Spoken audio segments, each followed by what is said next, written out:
Previously on Twilight's Edge. Sombra, Lowen, Nico and Cerulean Blue head off southwest into a deep pocket of the Regocator, but not before witnessing Kitsera's Shaylin-based ability to commune with birds. Along the way, they are stopped by a group of bandits led by a human man called Captain Luzer.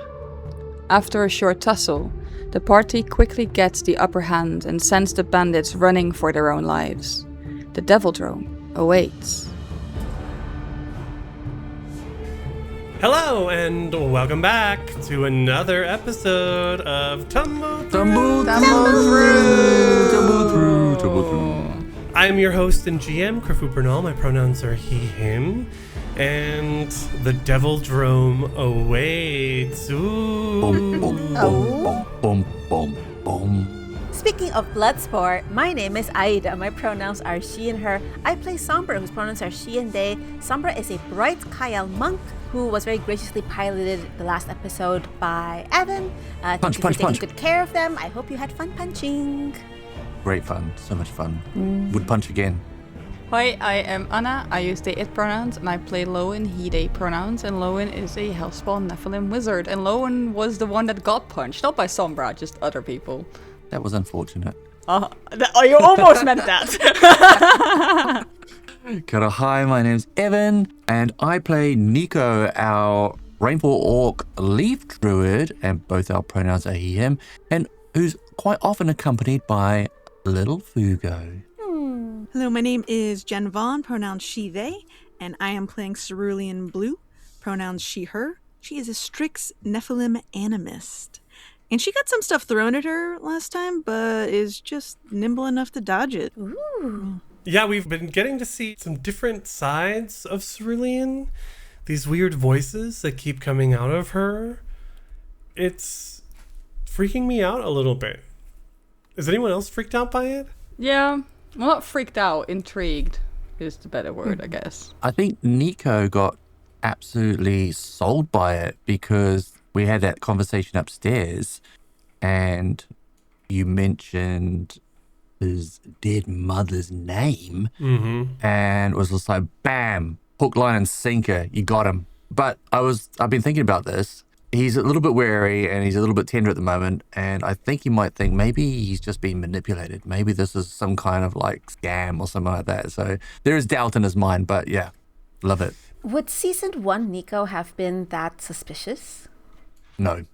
Oh. No. Absolutely not. Taking him through the ringer. Yeah. He's been through a lot, but with some great people.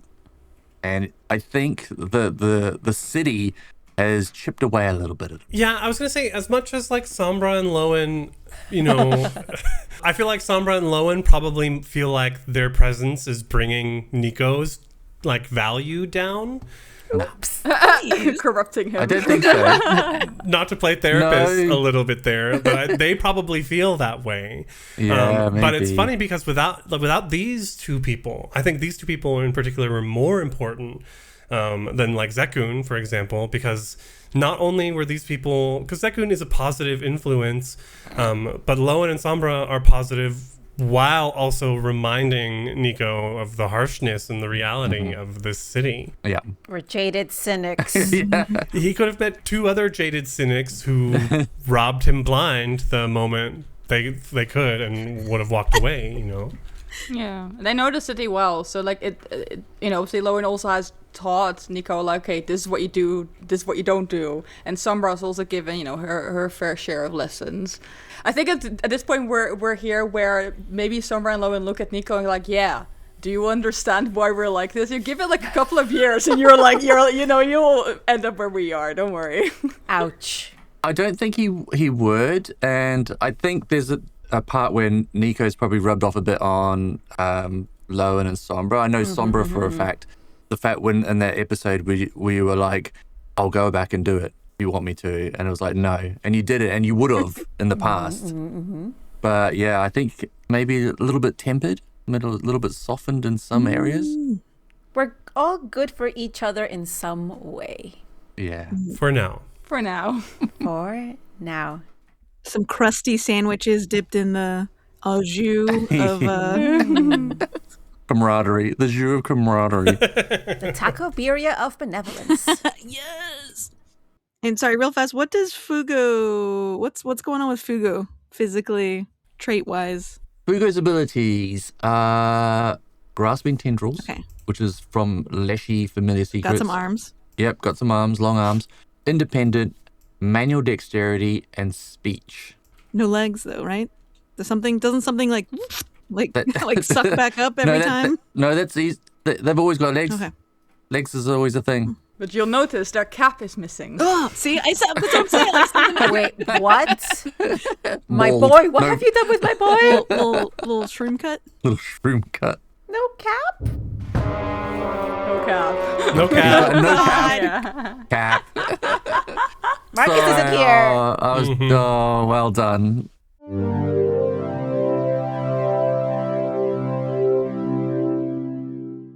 Hey, Tumblebugs! Twilight's Edge is twice nominated in the 2026 Crit Awards.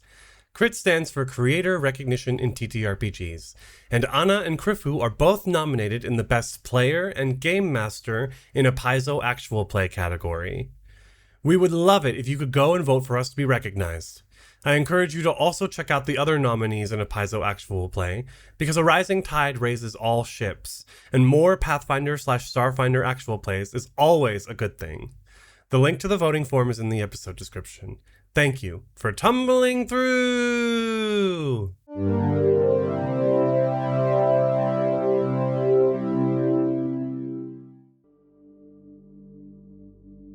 Real quick before we make our way to the Devildrome, do we want to do any quick healing? Or, Loan, do you want to walk up to the Devildrome at below half health? I would like to do some healing. I'm at 14 hit points. Okay. Out of 41. That's nice. Sombra feels fine. It's like she wasn't even here. Uh-huh. I could have sworn I had like a healing kit, because I am trained in medicine, but I don't have it. So I don't know where that went. I do have a healing potion still, though. Unless Nico had berries left or anyone has something. I mean, I could cast a berry, but I've got my medicine kit, which I'm pretty good at. You want me to patch you up there, Lowen? Lois at this point, I think, like, just sort of slumped against, like, some kind of wall or whatever. Just sort of, like, looks up at you and you're like, yes. Just like, as if in, like, Okay. what do you mean is, you know, some kind of question. Looking completely miserable, like just wet from the water that Cerulean splashed on them. Just bloodied. The blood probably mostly washed away from said water, but maybe a little bit of dried crust on the nose where you got hit last time. Yeah. I imagine the nose is still bleeding. It might have been broken. I don't know. Okay, let me have a go at this. Stay still. This is gonna hurt, and I will treat wounds on Lowen. Gonna laugh if this critically fails. That would be so funny. Rolling my pixel dice for the first time on Foundry. What color There you are go. they, Evan? They are Midnight Galaxy, I think they're called. Oh, I have the same Pretty. set. Oh! Nice. Oh, that is a 9 on the dice, but I have a plus 13, I think. Oh, it rolled extra things with it. That's a success. Woo! And it rolls the healing automatically. Nice. Mhm. So I am at 28 hit points now. Healed for 14. That's over half my health. It's okay, I guess. And now immune to having your wounds treated for the next hour also. Yeah. So I use nature for healing, so that is a lovely poultice. You're gonna have to, you want to keep that dry, ideally, Lowen. Looking at you covered in water. Yeah. Tell it to Cerulean then before they dump another thing. Okay, Lowen, here you go. I'll cast Cornucopia. It's 3 berries now.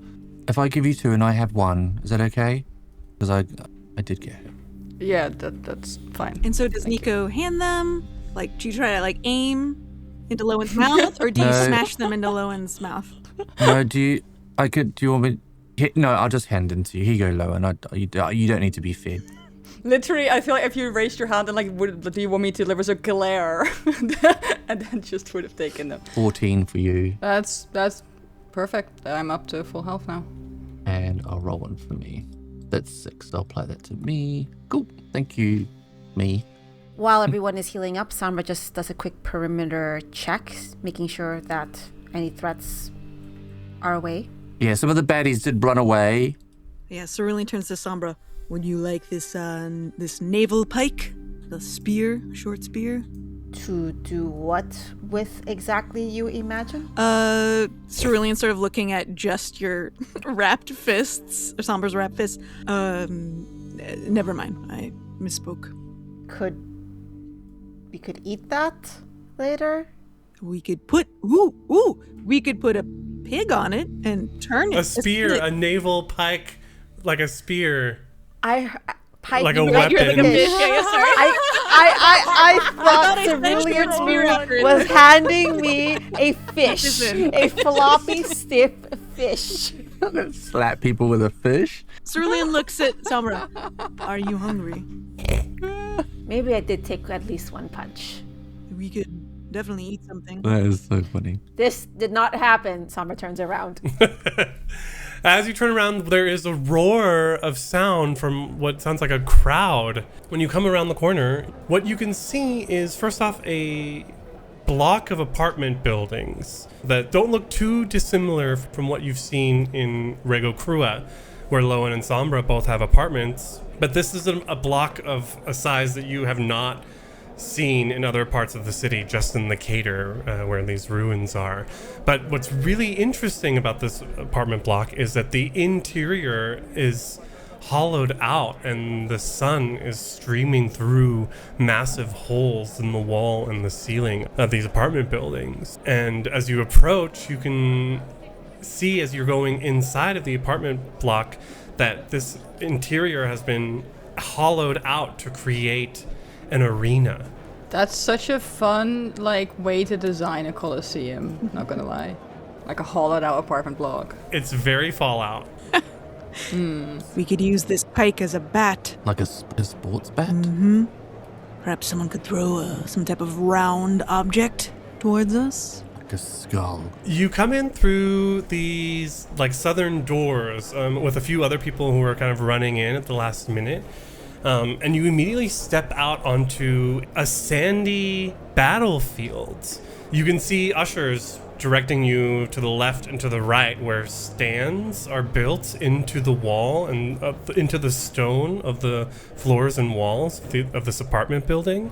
Here on the battlefield, it's mostly empty except for people just sort of standing, waiting for the games to start properly. But in the center of the field, you can see a raised dais with 4 sets of stairs that approach it from each cardinal direction. And then on the west and eastern sides of this field, you see a 5-foot wide and about 20-foot long cage. These cages have doors on the back of them, where you currently see 2 different groups of people getting ready to step into these cages. 2 of them are dressed in infernal robes and look like twins. And there's someone sort of I would imagine this sort of Rocky scene where you have this traditional old boxing coach who's giving them pointers. Yeah. But instead it's weird and magey because they're looking at each other's wands and reviewing scrolls and notes. Yeah, remember the weak to fire. Remember that. Weak to fire. Sorry, I was distracted by looking at each other's wands. I'm like, what's going on here? And then on the other side, you can see a young human man who looks sort of innocuous. And he's got a gaggle of women around him as he's sort of fawning. They're all fawning on him. And he's smiling and laughing and steps into the cage. And the doors begin to close behind these 2 different teams into the cages. And a man's voice shouts from at the top of one of the stands. And as you look up Lowen, you recognize this man as Rance Luca. Ah, right, yeah. Okay. Great. He's wearing a big red hat. It's not a cowboy hat, but that's sort of the best thing I have to compare it to. Or a sun hat? I guess it's more like a cavalier hat, because it's definitely not. I want to stay away from the naval vibes. And he's wearing a red leather duster that looks quite nice, if a little outdated. And he's got an eye patch and a long beard. And as he shouts, "Get your bets in! Get your bets in! The twin flames of hell versus the fist of the forest. Place your bets to see who will win in this, the semifinals." Semifinals is before the finals, right? Yes. Okay, good. Thank you. Yes, Krifu. That's sports. That's how it goes in sports ball. Yeah, I felt you there. It's fine. I like that you went straight to we're gambling though. We're straight to the games part of sports. Would I put some money on, for the Fist of the Forest? Absolutely. Who do I give my money to? Yeah, why are you spending money? That's not why we came here. I think it's probably a good cover if we are participating in the activities. I guess. Thank you, Lowen. If you want to place your bets, a helpful usher says, please visit Mr. Luca at the top of the stands. Mr. Luca. And I look at all my companions. Yes, I've mentioned this, no? Minor noble, sort of. Yeah, I know, but that's the person we got to see, right? Cerulean nods. Yes, it's from the missing Pathfinder list. Venture Captain Iger. This person might know something about them, so we should get in good with them, as in exchange some money. Oh, you want to exchange money and get good with them? Sign me up then. Let's go. Right. Come on, Sombra. Yeah. Fist of the forest. Fist of the Cerulean's like pretending to hit a table with Forest. their fist. Oh, Forest. Fist of the Forest. Spugo? I would say also that Cerulean and Lowen, thinking about why we're here, would, looking up at the top of the, there is a perch that goes all the way around the arena, and there it's covered in various statues and busts. So if the four of you are making your way up the stands, of course there's a line as the last bets are getting in.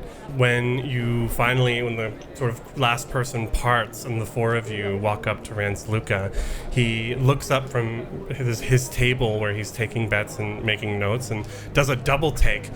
Well, I'll be, if it isn't the players of Larazad themselves, here in my Devildrome, and Nico, Larazad, I'm not worthy. No.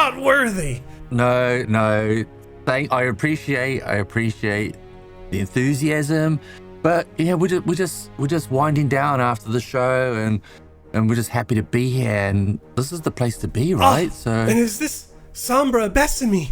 Oh my goodness. Your acrobatics on stage were to die for. I just couldn't believe someone can move like that and is so deadly with fists alone. I mean, I've seen a lot of work here in the Devildrome, but you're a legend. Cool. And Lowen Kester, your spell work that evening in the Nightshade Theater, the form you gave, the silhouette you had as you played Ilsandra, striking, deadly beauty. Bravo. Alright. And Cerulean looks expectantly. I'm sorry, I don't remember you from the Very show. few people thank the dramaturges who make sure there is historical accuracy on stage, but if you didn't notice, I did my job correctly. Oh, stagehand. I guess we're just missing. Is Zekun not around? Not currently. He had other business to take care of. Well, please be VIPs today here in the Devildrome. Sit up here with me. Any bets I can take for you? Any drinks I can have retrieved for you? Oh, yes, all of that. I do quite fancy the look of Fist of the Forest. Fist of the Forest, eh? He may not look it, but he packs a strong punch. Right. What are the odds on our Fist of the Forest here? I'm saying words that Nico's like not quite sure what's going on, but... Well, the Twin Flames of Hell are steadfast conjurors of the infernal powers. But the Fist of the Forest's abilities are different, unique, but that's why they don't believe in him. He's the underdog in this fight. Is he? But he punches with his fists, and I'm looking at Sombra when I say this. Fists against Hellfire? Fist every time. 10 gold. Boom. Quick question, interrupts Cerulean. Twins versus one? Do they tag team? Seems a little unfair, no? Yeah, but hasn't he got like 2 fists? All will be revealed. Please take your bets, take your seats. Here come the drinks. Okay, well, Cerulean's gonna give 10 gold pieces on the twins. I assume, is one a woman? Can we see the twins? Yeah, you see the twins. They're getting into the cage on the west side of the field, and the Fist of the Forest is getting in on the east side of the field. Is one of them a woman? Or both of them? I think they're both wearing these like black and red hoods. Okay. That it's really hard. You can't. There's Take no my way gold piece anyway. Cerulean's a girl, so she's gonna... Okay. We got 10 gold on the Forest Fist and 10 Another gold. 10 on Fist of the Forest. Yeah, punch, punch, punch. Lowen, are you gonna place a bet? I think like Lowen's like not interested, but then does look at everyone else putting on money and then goes, fine, 10 on the twins. Okay, 20 on each. As the bets come in and the fight begins, we can see the twins in one cage on the left side of the field, and the Fist of the Forest, that young-looking man who just is standing there. The twins at least have wands and scrolls on them to indicate some sort of magic casting ability. But the Fist of the Forest, he takes his fist and his palm and he slams them together, and as he does, this like pink purplish neon light explodes out of it, and a rune appears on his forehead, as in front of him, appearing in a cloud of smoke, is a large furry gorilla that slams the ground and has a matching rune on his forehead as well. Oh shit, I gotta learn that. Here we go. I grab Sombra's shoulder. I'm like shaking Sombra. Do you see that? Sombra is absolutely seeing. Sombra just sort of lets herself get shook by Nico. But Sombra is now like rapt attention. It's like, oh, I might learn something here. This person is trained. This person is going to use some skills. And Sombra's going to concentrate and appreciate the heck out of him. What you see then is the twins begin summoning very small, minor imps and devils as they engage in combat with the summoned gorilla, who begins chasing the imps or being chased by imps at times all across the field.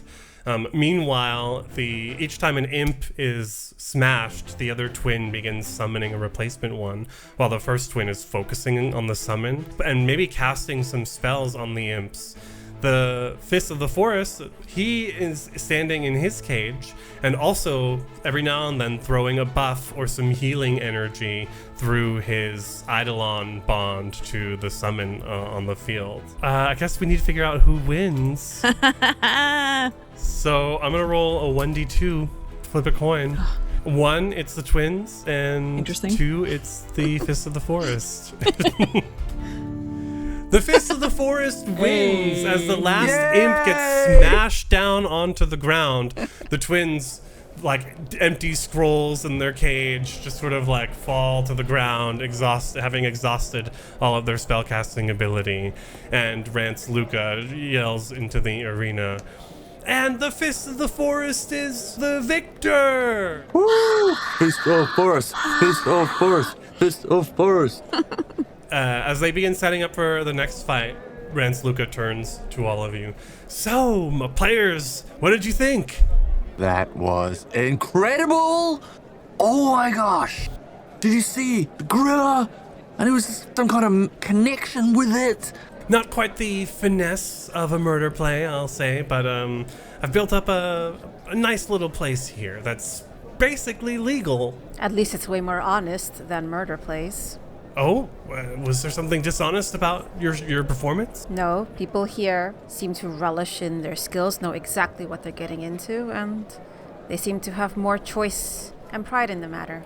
That's an interesting way to put it. But yes, the people who come through here are proud of their abilities. And since we opened it up to include brawlers as well and their support team, it's certainly diversified our audience. Can I, during this entire conversation, Lowen's mostly just listening in, but is like taking part occasionally, comment here and there. Can I use lie to me during this entire conversation? Sure. Cerulean's gonna lean in to Luca and ask, would you say that there is we saw this event, it was 2-on-1, but do you ever do something where there's maybe 20 different performers, sort of like a princely pugilism fight or an aristocratic rumble of some kind. An all-out brawl. Right, with just intro after intro, narrative after narrative. We in the biz refer to that as a battle royale. Could be interesting.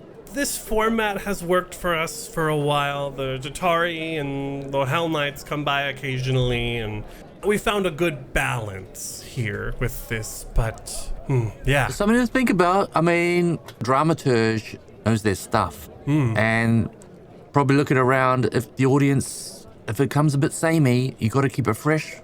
Rance, got to keep it fresh. Just worth something thinking about. Originally, it just started with mages summoning monsters to fight each other.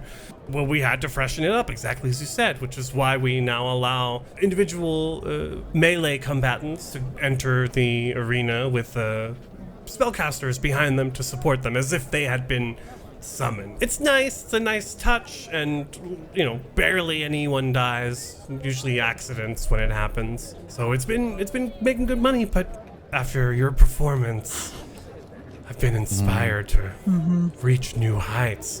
Just need that one thing that'll get me there. Spark of inspiration. This battle royale could be the end of a season, even if you don't actually have a break. But just to inspire ticket purchases. But speaking of heights, and Cerulean points a claw at all the statues on top of the Colosseum-ish ledge. Are these past participants who have won? No.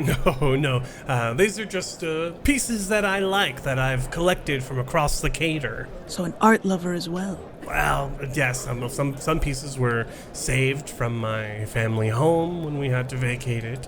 Other pieces that I found while we were building this arena. A few other very special pieces also that have been in my family a long time. Interesting. Are you an art lover? Ooh, a little. Mostly history, obviously. While this is happening, of course, the next fight is starting. Who wants to pitch some combatants for this fight? The tumbling Triceratops. So someone who's a tumbler. A lizard folk, maybe? Sure, but they're wearing like a little paper mache dinosaur. I was thinking, could we have Isoki in like a couple of Isoki in a trench coat? Like 3 of them. Is this the final? Right now, this is the semifinals, so they're trying to figure out who is advancing from this rank. Oh, right. So the first bout was the first semifinal, and this is the second semifinal. So yeah, the second fight is getting started up. We've got a lizard folk and a Triceratops paper mask that is tumbling around the field, competing against 3 Isoki in a trench coat. In a trench coat. Oh, and what are they summoning? Or because they can't have all 3 of them can't be on the field. Are they flashing everyone? What is it? I was thinking it's 2. Technically, it's 2. But they're summoning a 3rd one. Maybe like a relative or someone who looks like, or someone that, I don't know, they want to humiliate, I don't know, like a cousin or a little brother. How and did like, they have made whatever. it to the semifinal? This is the rodeo clown portion of Okay. No, I also love the idea of like them showing up and everyone being like, why are they here? And then weirdly enough, the summon is really effective or like really good. Like no one expects it. Like no one takes them seriously. And that's why they got so far. Could a necromancer be an option? Yes. And like to summon undead? Yeah. Yeah, you two do the next after we have this rodeo. So after the rodeo clowns. Well, we could combine it if you wanted to. If the 2 Isoki summon, let's It's semifinals. We can't have tag teams. We have fair. We have the tumbler and the Isoki match for this 3rd one. Evan, can you describe this necromancer that shows up? Yeah, so the necromancer is what's the mechanical race? The ancestry? Yeah. Not android, but automaton. Yeah, a necromancer automaton with extra arms, and they all cast summoning spells at the same time. And a mini army come crawling out of the ground of undead. Okay. I thought it was going to be like rusted robots unrusting, and then... Ideally, if that would... I No, would the like contrast is undead great vo- though. Yeah. The contrast of an automaton summoning actually like humanoid, like humans, kind of like that's a really cool contrast. I love that. Okay, Like let's kind of do like that. having no respect for like I guess like flesh or whatever. Yeah. Too real. I think the combatant in this one against this necromantic automaton is another human man. While the Fist of the Forest enjoyed the attention that he was receiving, this human man is not receiving that sort of attention because he's sort of giving off this aura of like, peasants, stay away from me. He's got this like long black hair that is super voluminous behind him. His chest is open under this like black leather vest. He looks anything but a wizard, but when he enters into his cage, he pulls out his spell book and some scrolls and begins summoning spells as well. Summons a few different things, but eventually lands on a undead owl bear that just swipes away at all of the creations that the automaton has made, and is declared the winner of this match. His name being, Gaston. no, it's close. And as he's declared the winner of the match, Ransluka shouts out, "And once again, Mantrathor Thrax has taken the lead for the finals, or rather has secured his space in the finals." And there's a lot of cheering, but there's also a lot of booing, and Rance sort of like sucks his teeth as he like makes some notes, and you all kind of notice his response to this. Did you not like Mantrathor's performance? Oh, Mantrathor's great. He's an excellent performer. You can tell he really knows his arcane stuff. It's just... But a bit of a mixed reception from the crowd. He's been the champion 3 times running.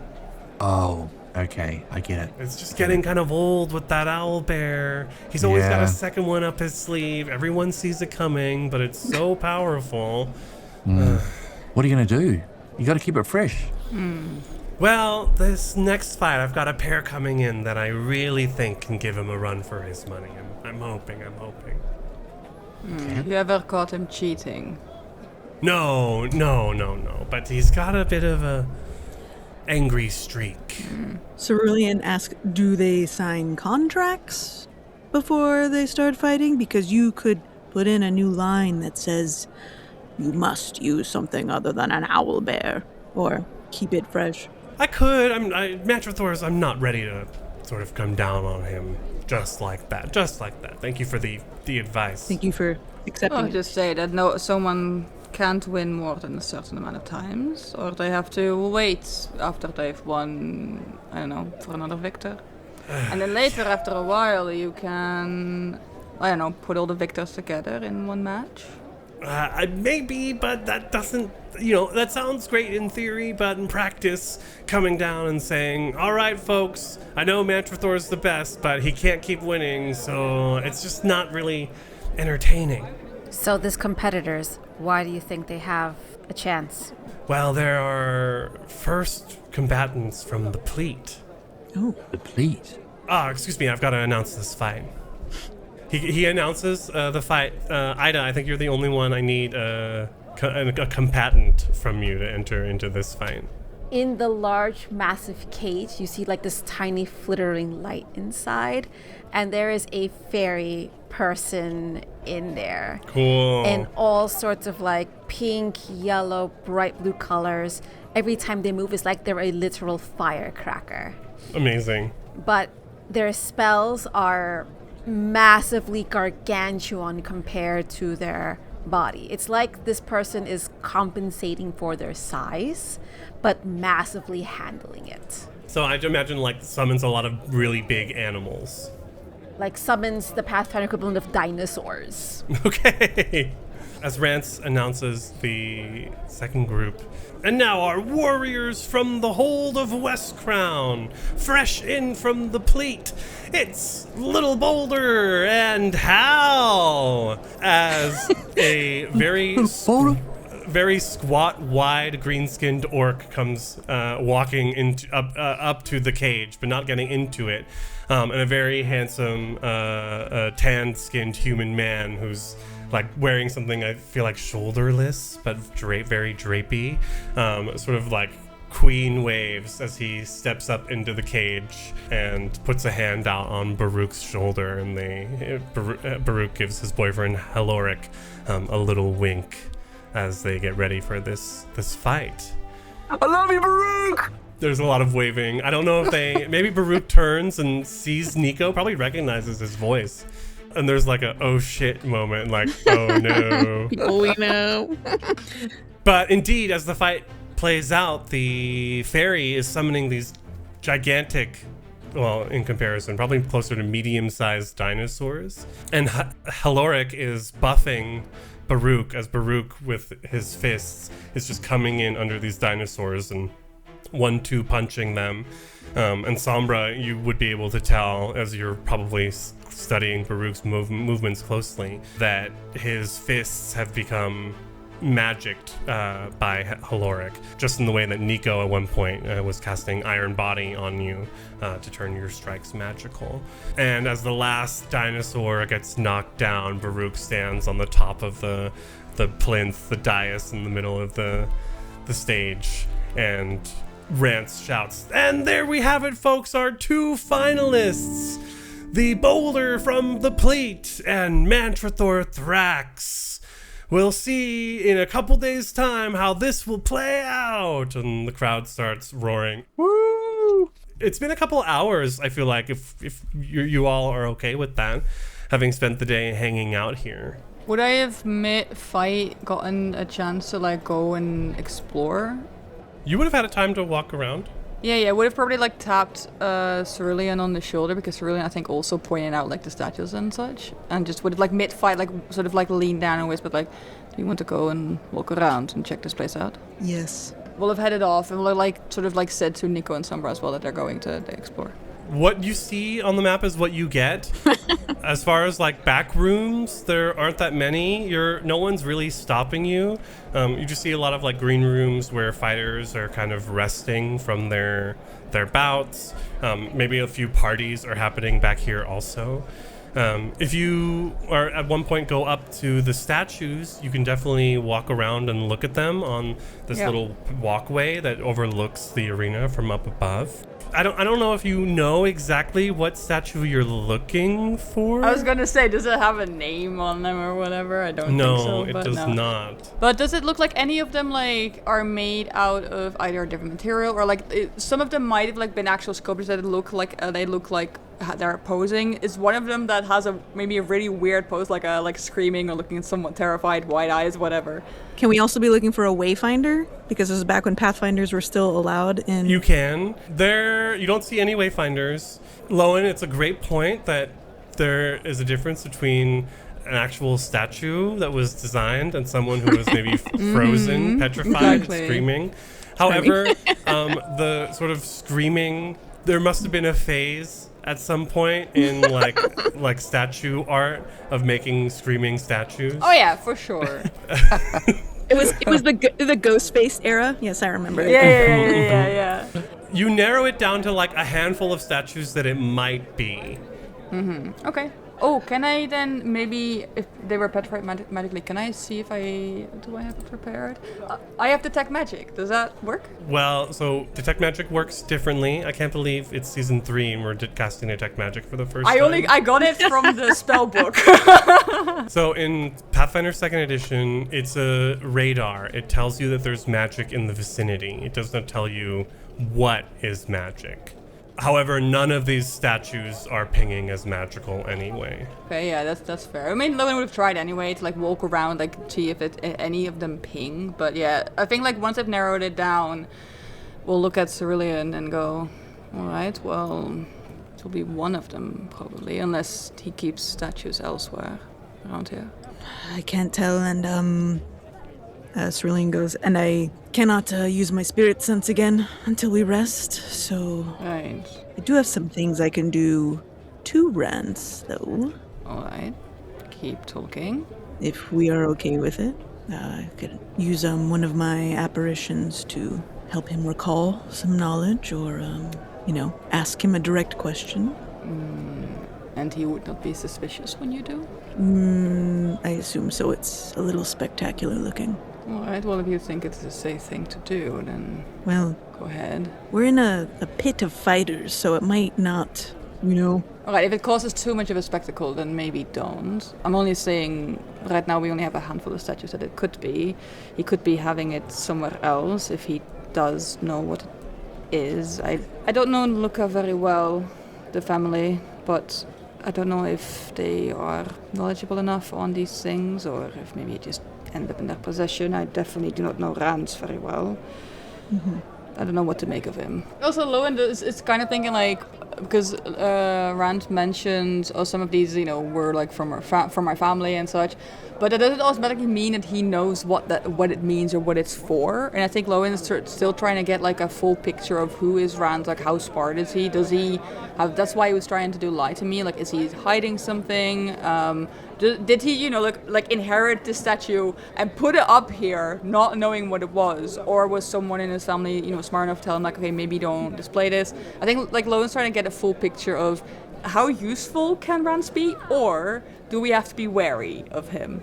Essentially, like, can we manipulate him somehow into leading us to the statue, or does he have aces up its sleeve, and is there more to him than it is? If you'd like to make a secret perception check as a sense motive action, feel free. Can Nico do that as well? Because Nico, while they're going off, I think, Sombra, you staying up here with Rance?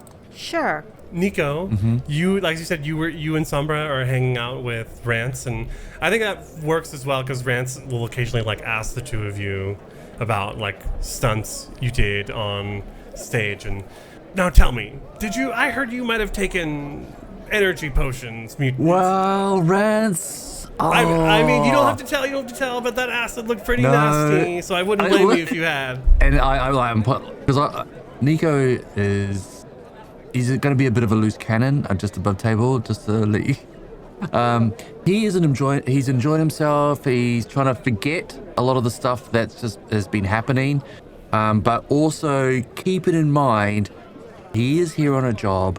But if that job is schmoozing this guy who seems pretty cool to Nico, then that's his part of the mission is working out great. So he's like having a few drinks, getting along well with Rance. Some really bad wine. No. It's really bad wine, but don't care. Maybe Nico's got his own little bottle and he like shares it with Rance. I assume it's like Manischewitz, so it's tasty but instant migraine. Probably, yeah. I mean, I'm happy to give you in detail what persistent acid on your skin is like. Would you like a play-by-play description of that? I can be very detailed. Yeah, hit me. I'm looking at Sombra like... Go for it. Imagine a searing, burning that not soap or dirty river water can wash off. I can smell the burning flesh now. Imagine vials of glass being shattered around you. Imagine them being lobbed over derelict walls. Imagine you getting so angry you pick up the little acid-flinging shit and you toss them into a river 2 blocks away in one throw. Ooh, Sombra, you're painting a picture that my mind is it's a feast that my mind is enjoying so much. That's disturbing, but okay. I mean, that's the business, right, Rance? That's the business. Unfortunately, that's the business of Bloodsport, and that's the business I'm in. Bloodsport Luca. I'm looking at someone like... I'm like, Rance, now, the acid, it would have been bad on stage. It would have been bad. But we had a little potion. I knew it! Yeah. We would have been toast in there. You would have been toast. You would have been toast. And you go ahead and make me a performance check and give yourself a +1 as you're invoking your experience playing Larazad. Yeah. Ha. All right. Performance. Oh, Pixel Dice. Please sponsor us. Oh, I want to hero point that. Can I hero point that? Okay, yeah, we rolled a 5 on the die. Oh, far out. Pixel Dice. Oh no. Damn it. Don't sponsor You us. know what solves this? More sponsorship money. That was More one dice. higher. That was one high, which was a total of 17. 17. Disappointing. So you're definitely having a good time, and he's very much enjoying being near you. And as people come by, he'll be like, put his arm around you and go, "Look, it's fucking Larazad," and like point at you. If he had a cell phone, he would be asking Yeah. for selfies nonstop. Stuffy itching. I wouldn't say you feel particularly close to him or anything, but you're enjoying this moment. It's relaxed. That's fair. And if he does need to use the bathroom at any point, possibly during this time, I'll look back. I'll be like, Sombra. Mm-hmm. What do you think about Cerulean? I think she's someone I shouldn't be alone with based on what you told me happened to you last time.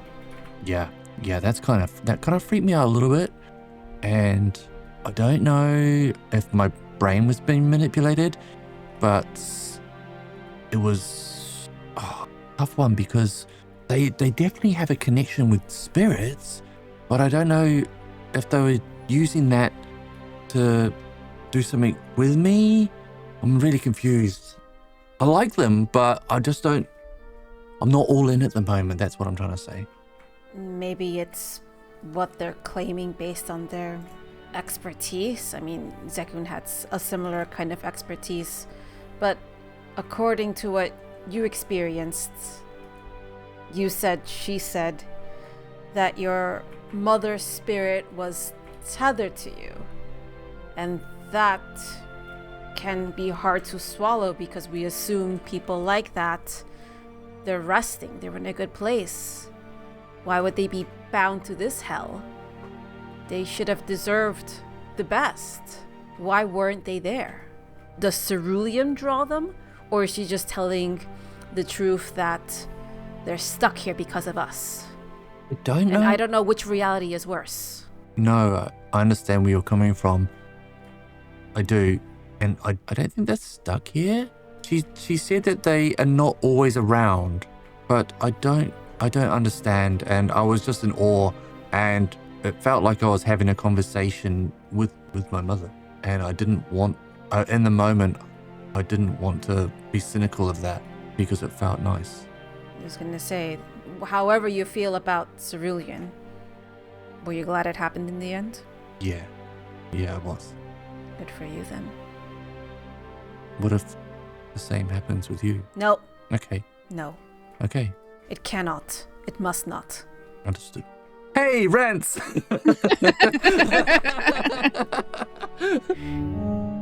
Lowen did make a roll earlier about Rance, that secret perception check. Mm-hmm.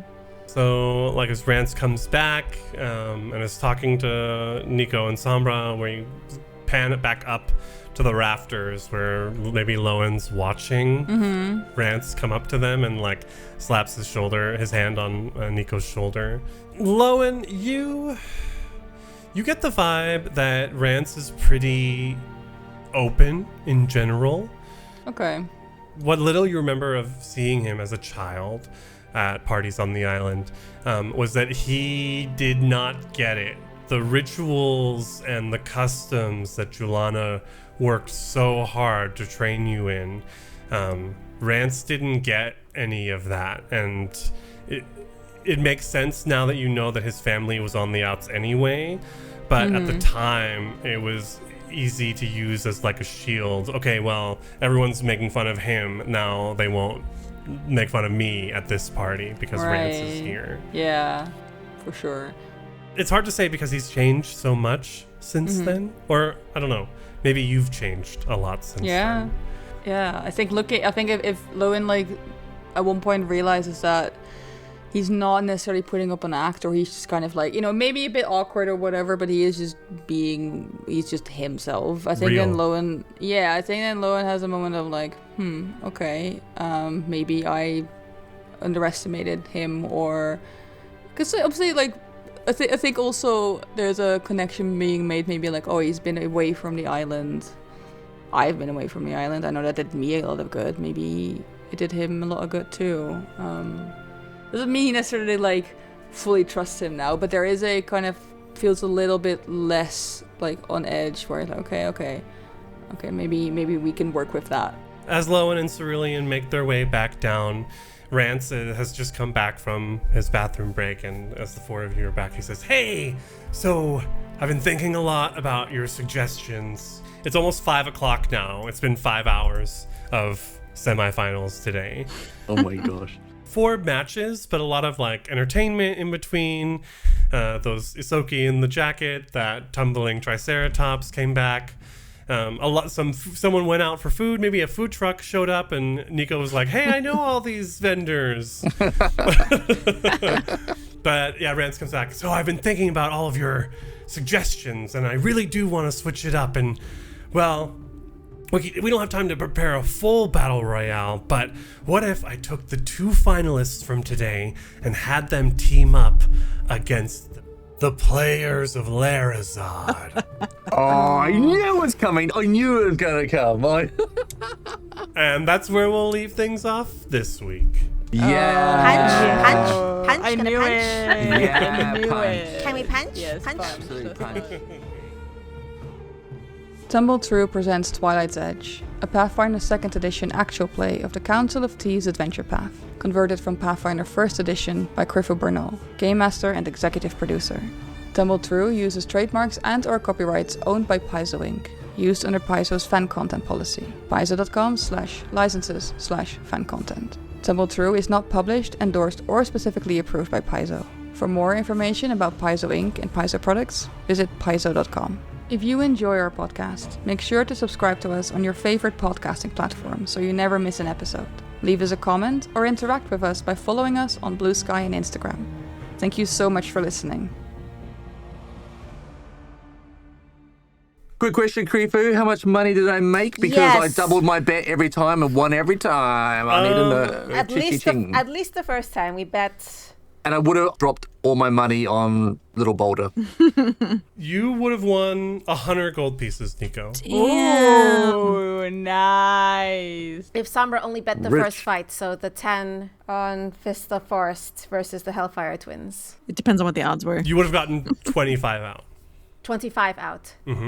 Profit? No, I'm sorry. Total. So I'm going to add 15 to my inventory. Cerulean and Lowen are like pushing their little fingertips together, like maybe they'll buy us a little nibble from a cart. No, okay. We have money. No. The best I can do is this foam finger.